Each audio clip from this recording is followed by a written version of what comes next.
আমি 1 বিঘা জমি এনারে দিলাম, 1 লক্ষ টাকা এনার কাছ থেকে নিয়ে নিলাম। যতদিন পর্যন্ত আমি চাষ করে খাবো ওনার টাকা ফেরত দেওয়া লাগবে না।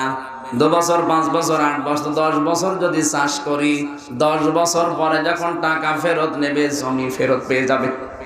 এই সিস্টেম আছে। এর নাম কি?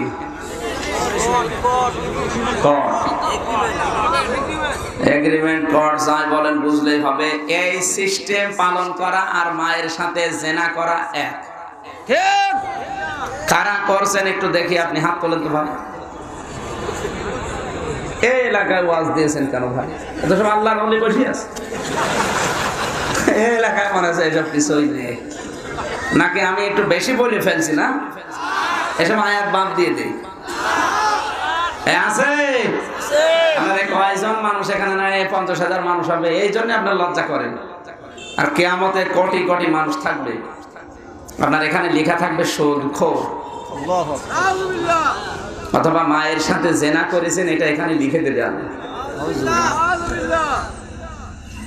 এই মুহূর্তে আপনি যদি এটা ছেড়ে দিতে না পারেন, তাহলে আপনার নামাজ পড়ার, রোজা রাখার, বউ পর্দা করার কোনো দরকার নেই। ওগুলো আরো শাবনুরের মতো ছেড়ে দেবেন, অন্তত মানুষ যেন শান্তি পায়।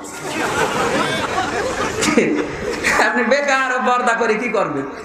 সুদ যদি ছাড়তে না পারেন, আপনার মায়ের সাথে জেনা করার গুনাহ হচ্ছে, আর আপনি বউ 3-4 পল্ল পর্দা দিয়ে বিশাল বুজুর্গ। কিসের বুজুর্গ আপনি?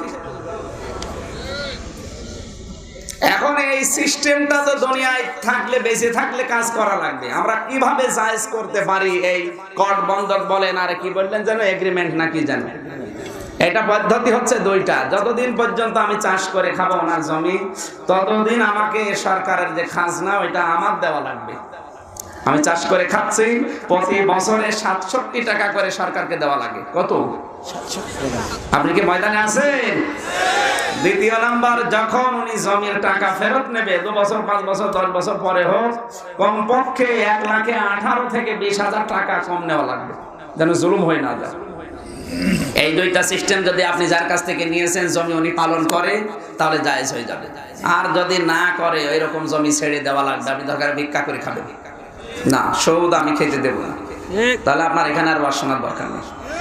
অর্থনীতিতে ব্যাংকিং ব্যবস্থা আছে, মশারাকা, মোদারাবা, মোরাবাহা, এগুলো আবার এক একটা 3 প্রকার, 6 প্রকার, 9 প্রকার করে আছে।